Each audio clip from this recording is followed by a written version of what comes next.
guys, WTFemale here. Today I'm going to be making dark chocolate sea salt almonds. It's pretty easy. It might not be on the cheap side like I normally do because almonds are pretty expensive. You can do this with other kinds of nuts. You might be able to find some good sales at like Pick and Save or Walmart or something like that. You don't need a lot. I got mine from Walmart and this little thing is like $8. So this isn't exactly on the cheap side like I like to do. You can use peanuts if you want. Those are a lot cheaper. You get a big thing for like $8, a lot bigger than this. I wanted something sweet and I wanted something healthy, and this is kind of both. Let's get started. Like I said, you're gonna need the almonds. You don't need a lot, so even if you can find like a $2 or $3 little thing, that's fine. Then you're gonna want dark chocolate. You can get this Dubs for like just a candy bar for like $1 or something like that. You don't necessarily have to use dark chocolate. Dark chocolate is just the healthy alternative. I also got this. It was $2.99. It's a big thing of it. Otherwise, what you can do is you can go to like Walmart or something like that, get those baking chips. A lot of times they have sales on them at your local grocery store for like $1.99 or something like that. I just went with this. Next, you're gonna need parchment paper. Parchment paper isn't really, it'll go a long way, so you're gonna want to get it. It's basically $3 or $4 at Walmart, I think. However, I got the nonstick pan lining paper because one side is parchment paper, but the other side is aluminum foil. This stuff is a little more expensive. It's about $6 or $7. It'll also go a long way, but just go with the parchment paper if you know. You're also gonna want a pan to melt your chocolate in. You're also going to want a baking pan. It doesn't matter the size. I only had a big one. Okay, first thing, we are going to want to melt the chocolate. Riveting stuff, I know. Let go! Never let go, Jack.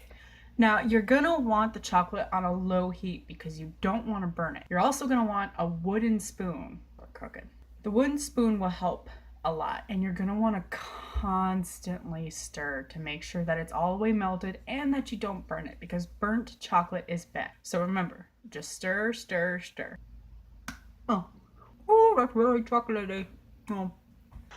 This may seem really redundant, but as you can see, it's already starting to melt, and you don't want it to sit on the bottom because otherwise it's just gonna burn. So try and get as much of the chocolate as you can. Sometimes if you feel like it's really going to burn, you can add just a tablespoon of milk, but other than that, we don't want to add a lot of extra fluids. We want it to basically just melt on its own. As you can see, I would probably go with a smaller pan than what I did. It's just that's what I happen to have on me.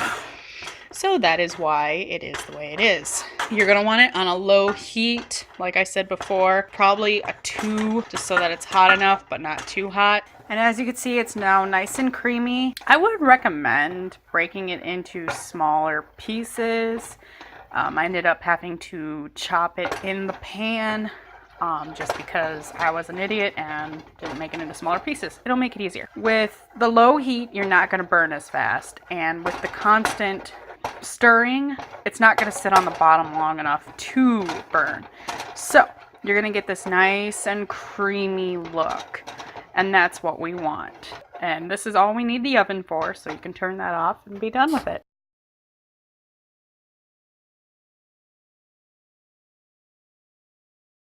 Stir. Or not. We learned something new today. Cold and hot hardens it very quick. So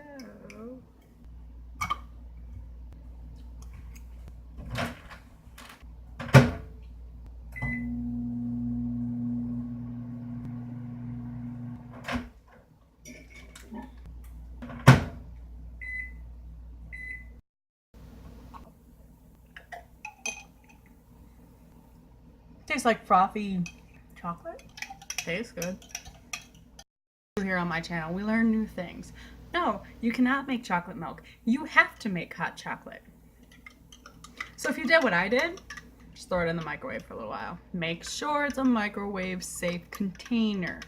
This is a glass, so it was safe. Nothing happened, so I'm assuming it's safe.